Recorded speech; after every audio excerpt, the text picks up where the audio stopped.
Bienvenidos extraños y extrañas, entrad libremente por vuestra propia voluntad y dejad parte de la felicidad que traéis. Mi nombre es Estela Nayad y hoy vamos a hablar del caso de Dominique Dunne. Si habéis visto hace poco la serie de los hermanos Menéndez, recordaréis al periodista que había perdido cruelmente a su hija. Pero ¿quién es Dominique Dunne? Dominique Dunne era una joven actriz que vio el despegue de su carrera con su participación en la película Poltergeist. Pero por desgracia, poco tiempo después, perdería trágicamente la vida a manos de un terrible asesino.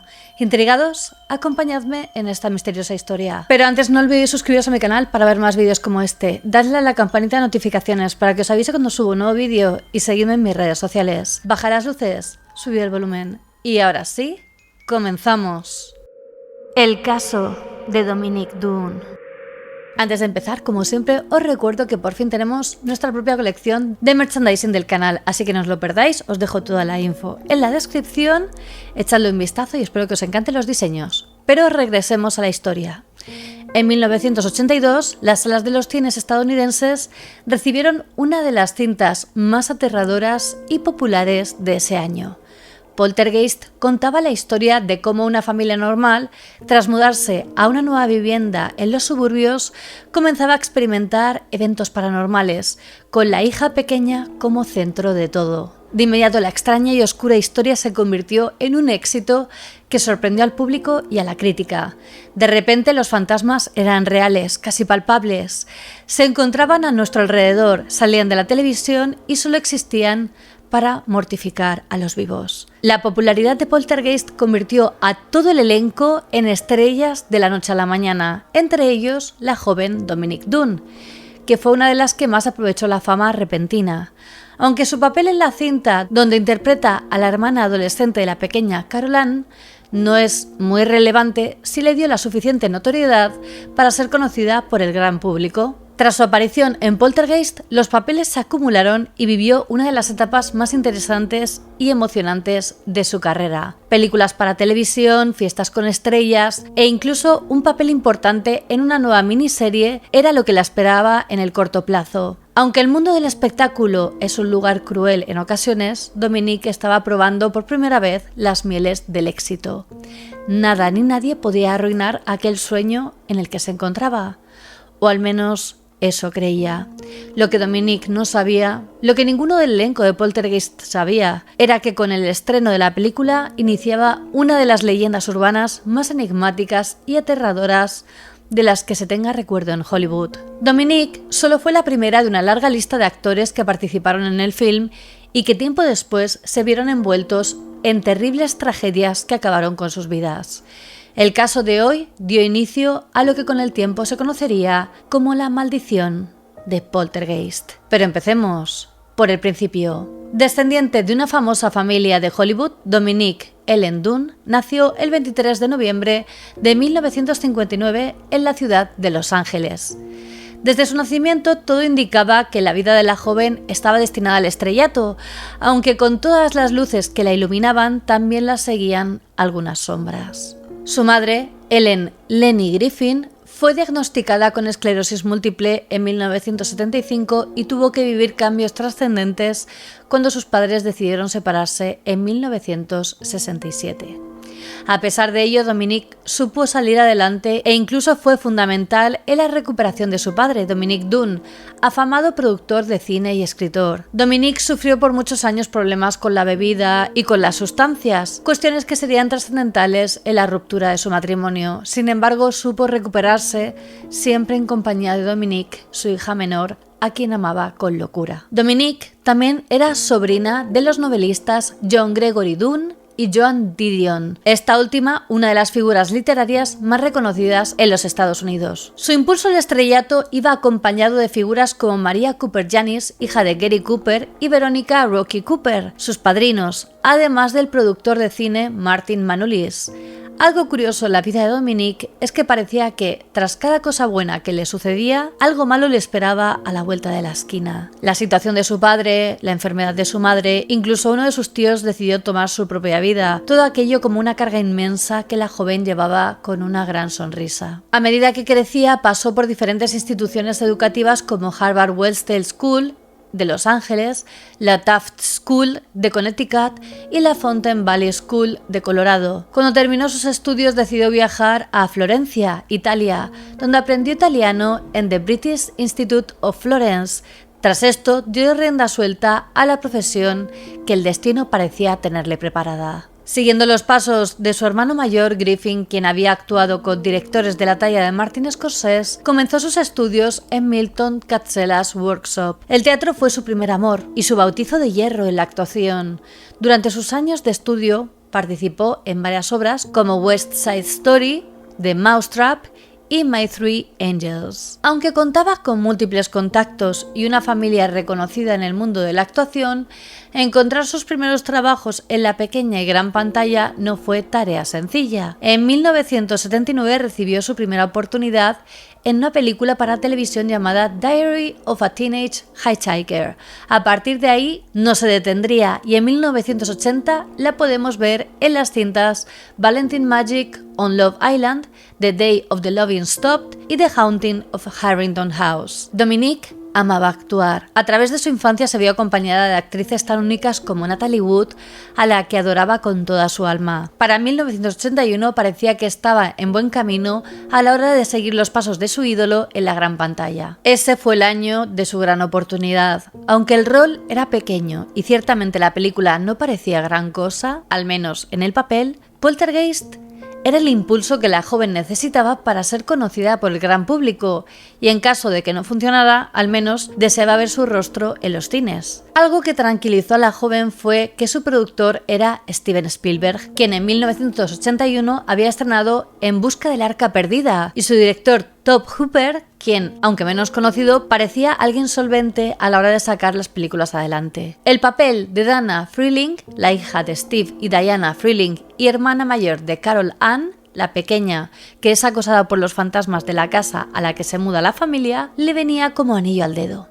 La idea de representar a una adolescente malhumorada e incrédula le pareció graciosa, sobre todo porque para ese momento contaba ya con 22 años. Poltergeist se convirtió en la primera película para la gran pantalla que Dominique estrenaría. En 1982, las luces de los cines se encendieron y las personas fueron en masa a ver cómo la familia Freeling era acosada por un ente de otra realidad. La frase ¿qué está pasando?, que aullaba Dominique mientras los espíritus destrozaban su casa, se convirtió de inmediato en un icono de la cultura en esa época. Con el paso de los días, tras su estreno, quedó patente que Poltergeist sería todo un éxito. Aunque la aparición de Dominique en el film fue escasa, que su rostro se asociara a una producción capaz de recaudar $70 millones en taquilla, la convirtió de inmediato, al igual que a todo el elenco, en una estrella. Poltergeist fue el espaldarazo que necesitaba la joven, y al poco tiempo se encontraba apareciendo en episodios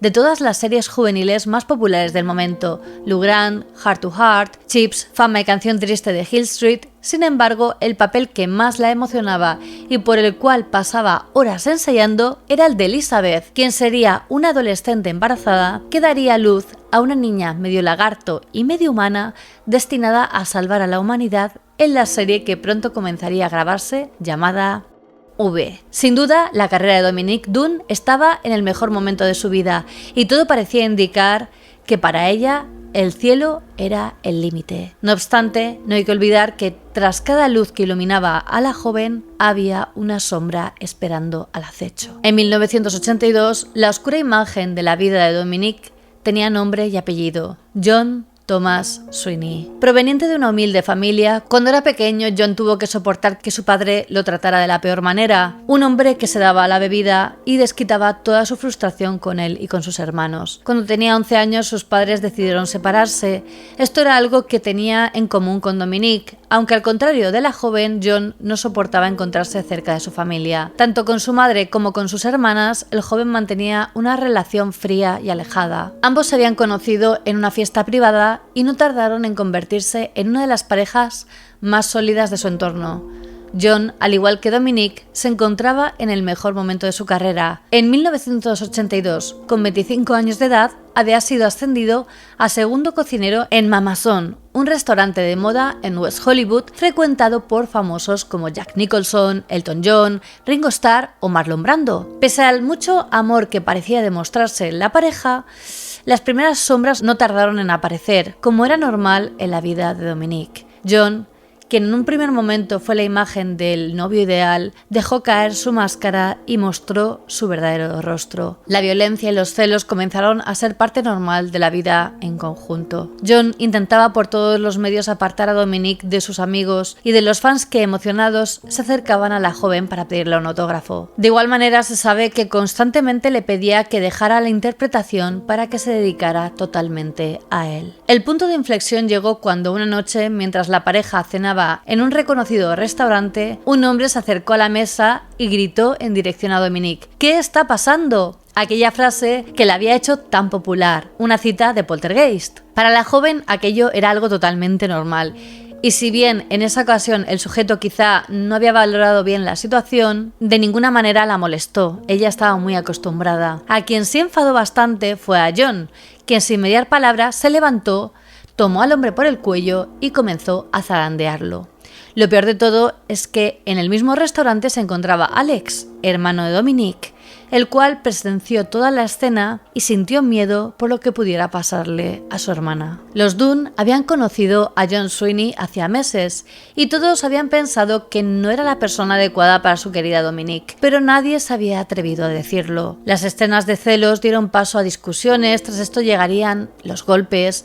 En una de sus peleas, John le dio tan fuerte a Dominique que ella se vio obligada a escapar por la ventana de uno de los baños para poder salvaguardarse. Desconsolada y aterrada, la joven se dirigió a la casa de su madre, donde buscó refugio. El terror de Dominique era tan absoluto que se acurrucó en posición fetal en el pasillo. John le había dado la cabeza contra el suelo y le arrancó varios mechones de cabello. Este fue el llamado de atención que la actriz necesitaba para acabar con la relación. 5 semanas antes de que ocurriera lo peor, John había tratado de entrar en el apartamento que compartían solo para darse cuenta de que Dominique había cambiado las cerraduras. La joven llamó a su padre y le dijo: «Él no está enamorado de mí, papá. Está obsesionado conmigo. Me está volviendo loca». Pese a ello, Dominique Dunn no se enteró hasta mucho después de las cosas que John le hacía a su hija mientras aún eran pareja.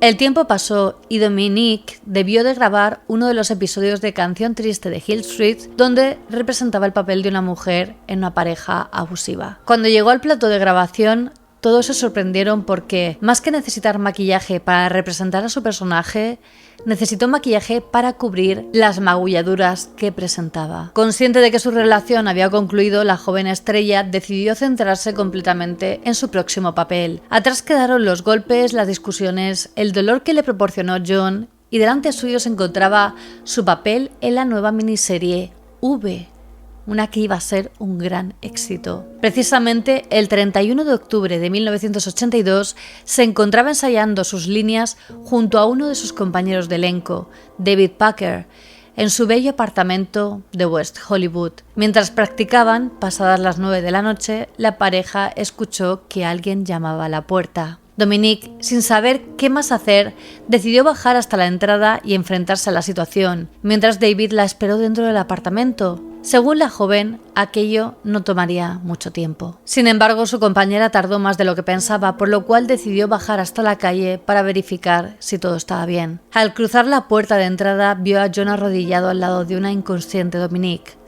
Al ver a David, John gritó en su dirección: «La he matado». Movido por la urgencia, David corrió de vuelta al apartamento y llamó inmediatamente a la policía. El terror de la escena también le hizo llamar a un amigo cercano y, al no recibir respuesta, dejó un escalofriante mensaje en su contestador: «Si muero esta noche, fue John Sweeney». Al poco tiempo, las fuerzas de la ley llegaron hasta el apartamento y apresaron a John. La ambulancia que atendió la emergencia trasladó a Dominique hasta el Cedars Sinai Medical Center, donde la joven llegó en estado de coma provocado por la falta de oxígeno en el cerebro tras haber sido privada del mismo por más de 4 minutos. Los médicos le sometieron a terapia de reanimación y le brindaron auxilios de soporte vital. Cuando Dominique Dunn y Ellen Griffin llegaron al hospital, se encontraron a su hija con la cabeza rapada. rodeada de tubos y con un anillo en la cabeza para aliviar la presión cerebral. Ninguno de los dos pudo reconocerla. Los médicos les avisaron de que habían hecho todo lo posible, pero que la condición de Dominique era irreversible, por lo cual debían enfrentarse a la decisión más terrible de sus vidas. El 4 de noviembre, tras casi 5 días de reflexión, Dominique y Lenny, quien para entonces dependía ya de una silla de ruedas, firmaron los documentos que daban vía libre para retirar el equipo médico que mantenía con vida a Dominique. Además, dieron permiso para que los riñones y el corazón de su hija fueran donados. La mañana del 5 de noviembre de 1982, John Sweeney fue formalmente acusado de homicidio, en tanto que la fianza para su liberación se fijaba en $150.000. Un día después, el 6 de noviembre, en la iglesia del Buen Pastor de Beverly Hills a las 12 del mediodía, el cuerpo de Dominique Dunne fue velado. No obstante, como si incluso después de su muerte la sombra larga que seguía a la joven aún continuara sobre ella, un error burocrático hizo que su misa fuera programada a la misma hora que una boda. Mientras trataban de solucionar el embrollo avisando a los asistentes del cambio de horario, uno de los curas exclamó: «Es incluso peor de lo que cree, señor Dunne. El novio de la boda es amigo del hombre que mató a su hija». Para Dominique Dunne era incomprensible cómo John Sweeney podía contar con amigos. Aunque increíble, uno de los más fuertes allegados al homicida fue Patrick Tyrrell, el dueño de Mama Son y jefe de John. Después de lo ocurrido con Dominique, Patrick lanzó una declaración apoyando enteramente a su trabajador.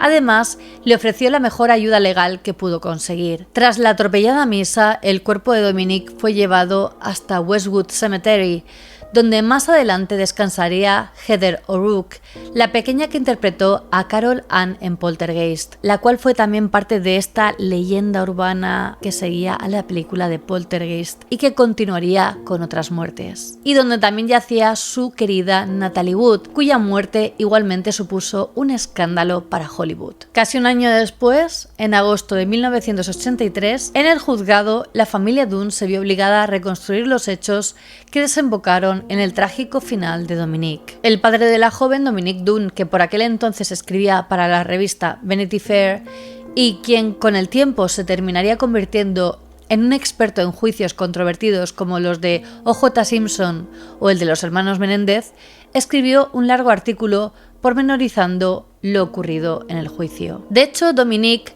aparece como personaje en la serie de Netflix del 2024 Monsters, la historia de Lyle y Eric Menéndez, donde en un momento se menciona el juicio y la condena de John Sweeney. Si queréis que trate el caso de los hermanos Menéndez, dejádmelo saber en los comentarios y lo haré. La defensa utilizó el pasado de John como bandera para sacar adelante su caso. Para el abogado defensor Michael Adelson, quien era asistido por Joseph Shapiro, asesor legal de Mama Son y miembro del prestigioso buffet Donovan Leisure Newton and Irving, el joven era alguien con una infancia trágica que había enloquecido de pasión por una joven de buena familia, con dinero, y que supuestamente decidió finalizar un embarazo del hijo de ambos. Aunque la acusación de que Dominique hubiera finalizado su estado de buena esperanza sorprendió a todos, nunca se llegó a corroborar, es decir, nunca se llegó a saber si aquello fue una invención de la defensa o realmente sucedió. Ante la pregunta sobre si sabía que su hija había terminado con su embarazo, Lenny, la madre de la joven, aseguró que ella no sabía nada al respecto, ni los hermanos, ni los amigos, ni nadie de su entorno cercano, por lo que es posible que no fuera cierto. Este hecho permaneció durante todo el juicio como una acusación sin fundamento que, para la defensa, parecía justificar las cosas que John le había hecho a Dominique en aquella terrible relación. La defensa quería hacer ver a Sweeney como un pobre muchacho que había sido engullido por las fauces de la corrupta Hollywood. El abogado insistió en que John Sweeney se encontraba lleno de remordimientos y estaba dispuesto a declararse culpable de homicidio involuntario, lo que conllevaba una pena de apenas 7 años de cárcel. Según él, su arrepentimiento estaba claro, ni siquiera había huido de la escena del crimen. Durante el juicio salió a la luz todo el calvario por el que pasó Dominique. Según testimonios de sus allegados, la joven había recibido 3 veces aquellos tratos y el nivel de devastación física y mental en el que se encontraba en los últimos días de su relación era verdaderamente alarmante. Uno de los que testificó fue el actor Miguel Ferrer, quien también cargó el ataúd de Dominique de camino al cementerio. En su declaración aseguró que la joven le había contado en 3 sollozos que una vez Sweeney le había privado de aire mientras chocaba su cabeza con el suelo. Una de sus amigas leyó una carta dirigida a John Sweeney encontrada en la habitación de Dominique después de perder la vida a manos de su expareja. ¿Por qué debes ser parte de todo lo que hago? ¿Por qué quieres venir a mis clases de equitación y mis clases de actuación? ¿Por qué estás celoso de cada compañero de trabajo que tengo? ¿Por qué debo contarte palabra por palabra todo lo que hablé con mi psicólogo? ¿Por qué debo hablarte de cada audición? ¿Por qué tenemos discusiones a las 3 de la madrugada? ¿Por qué debes de saber el nombre de cada persona con la que entro en contacto? Te vuelves loco por mis ensayos. Insistes en ir a trabajar conmigo cuando te he dicho que me pone nerviosa. Tu paranoia está desbordada. No me amas. Estás obsesionado conmigo. No soy la persona que crees que amas. Es alguien que has inventado en tu cabeza. Soy la persona que te hace enfadar, con quien peleas. Todo esto me ha hecho darme cuenta de lo asustada que estoy de ti, y no me refiero solo físicamente. Tengo miedo de la próxima vez que tengas otro cambio de humor. Cuando estamos bien, somos geniales, pero cuando estamos mal, somos horrendos. Lo malo supera a lo bueno. El juez Barton S. Katz, presidente del tribunal, quien asistió a la Facultad de Derecho de la Universidad Loyola y luego sirvió como fiscal adjunto del distrito durante 14 años, jugó un papel fundamental en el juicio y no por las razones indicadas. Ya en aquella época, Katz era impopular en la fiscalía, donde se le consideraba un personaje teatral. En 1970 procesó a miembros de la familia de Charles Manson por los asesinatos de Shorty Shee y Gary Hinman. En 1978 fue nombrado al Tribunal Municipal por el gobernador Jerry Brown y en 1981 fue nombrado al Tribunal Superior. Era considerado muy ambicioso y le gustaban los casos de alta visibilidad mediática. Y el de Dominique Dunne cumplía con todas sus exigencias. Tras el revuelo que supuso la muerte de Dominique, apareció otra mujer llamada Lillian Pierce, quien aseguró haber sufrido el mismo trato por parte de John Sweeney mientras eran pareja. Pierce declaró ante el juez que Sweeney le había realizado los mismos actos en al menos 10 ocasiones y que había estado hospitalizada 2 veces por su culpa. Esto había ocasionado la rotura de la nariz, el perforado del tímpano y se le había colapsado un pulmón. E incluso le había arrojado piedras cuando intentó escapar de él. La declaración de Pierce provocó un ataque de ira de John Sweeney que tuvo que ser esposado a la silla. El jurado no presenció el incidente, pero un reportero lo destacó en su cobertura del juicio y ese mismo día se emitió una orden judicial para evitar que cualquier persona involucrada en el caso hablara con la prensa. El juez Katz dictaminó que la fiscalía no podía usar el testimonio de Lillian Pierce para mostrarle al jurado que John Sweeney había cometido actos previos de violencia contra mujeres. Según afirmó, el efecto perjudicial superaba al valor probatorio. De igual manera, se negó a aceptar los testimonios de los amigos y familiares de Dominique, por considerarlos rumores, hearsay, y por lo tanto inadmisibles como evidencia. El jurado que deliberó sobre la suerte de John Sweeney nunca conoció sus antecedentes violentos. Los Dunne se dieron cuenta de inmediato que el juez Katz estaba más interesado en que su imagen saliera en todos los periódicos que en impartir la ley. Cuando Sweeney subió al estrado sollozando para brindarse el testimonio, contó que el día de los hechos se encontraba en el apartamento de Dominique para reconciliarse con ella. En su versión, ambos habían hablado y concretaron darse una nueva oportunidad. Al volver al hogar que compartían y encontrar las cerraduras cambiadas, tras pedirle una explicación y darse cuenta de que ella no quería nada con él, perdió los estribos y explotó. Dijo: "La maté". Tras esto, aseguró que después de darse cuenta de lo que había hecho, entró al apartamento e intentó quitarse la vida tomando 2 frascos de píldoras. Aquello fue algo que nunca pudo demostrarse. En su alegato final, el abogado defensor, Michael Adelson, afirmó que la muerte de Dominique no había sido un delito, sino una tragedia, ya que afectó a 2 familias. Además, tuvo el descaro de culpar de todo a Hollywood y su forma de vender el amor romántico a las masas. El 21 de septiembre de 1983, un jurado compuesto por 9 hombres y 3 mujeres declaró a Sweeney culpable de homicidio involuntario y de ataque físico con abuso de violencia. La sentencia máxima para los 2 cargos era de 6 años y medio, la mitad con buen comportamiento. El 10 de noviembre, el juez Katz ratificó la sentencia del jurado. Contando el tiempo que llevaba en prisión esperando el juicio y aquel que tomó toda la presentación de las pruebas, John Sweeney fue puesto en libertad el 21 de junio de 1986, tras un periodo de prisión de apenas 3 años. Delante de todos los prismas, la sentencia impartida por Barton S. Katz fue vista como un auténtico escándalo. Desde todas las direcciones le llovieron críticas,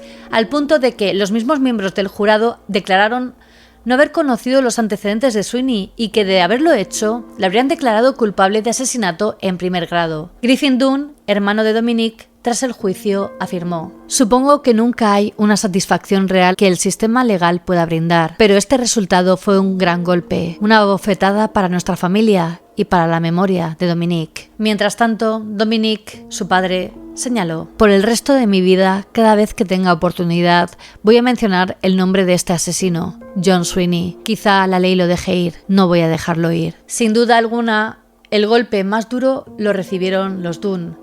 Tras el bochornoso juicio, Lenny se convirtió en portavoz de la Asociación de Padres que habían perdido a sus hijos en manos de asesinos. Pasados los 3 años, 7 meses y 27 días que John Sweeney pasó tras las rejas, encontró un nuevo trabajo en un prestigioso restaurante de Santa Mónica. Al conocer la noticia, toda la familia de Dunne se dirigió al lugar con los folletos donde se podía leer: «Las manos que están preparando la comida también mataron a Dominic Dunne». De inmediato, Sweeney fue despedido. Más tarde, Lenny declararía: «Si simplemente se hubiese puesto a trabajar en un McDonald's, lo habría dejado pasar, pero no podía entender que él pudiese seguir con su estatus como si nunca hubiera pasado nada». Dominic Dunne, por su parte, al ver que el sistema le había fallado, decidió tomar la ley por sus propias manos. Durante años contrató a un detective privado con la única tarea de seguir todos los pasos de John Sweeney. Cada vez que conseguía una nueva pareja, Dominic se acercaba a ella y le contaba todo lo que John le había hecho a su hija. No obstante, tras varios años, el propio John Sweeney denunció a Dominic por acoso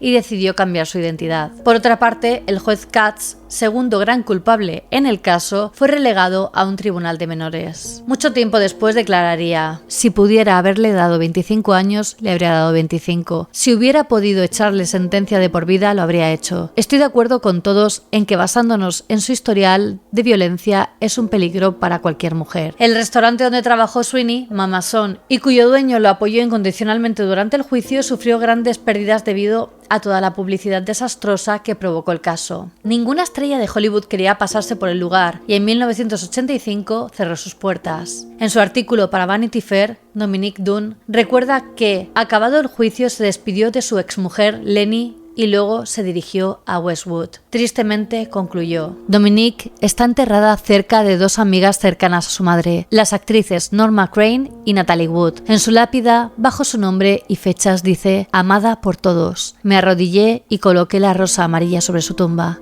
Adiós, mi querida hija». Y bueno, hasta aquí el caso. ¿Y vosotros qué pensáis? ¿La sentencia fue justa? ¿Cuál debería haber sido la condena realmente? Decídmelo en los comentarios. Ya tenemos merchandising del canal, así que pasaros por la página de la descripción para poder ver todos los diseños. Espero que os encanten. Os recuerdo que ya tenéis disponible a la venta mi libro Monstruos Criminales, donde aparecen los casos criminales más bestias de la historia. Os he dejado también los links de mi equipo de grabación en la descripción por si os interesa conocer mi set de rodaje. Quería agradecer a mis mecenas de Patreon por el apoyo que me brindan. Sin vosotros no sería posible.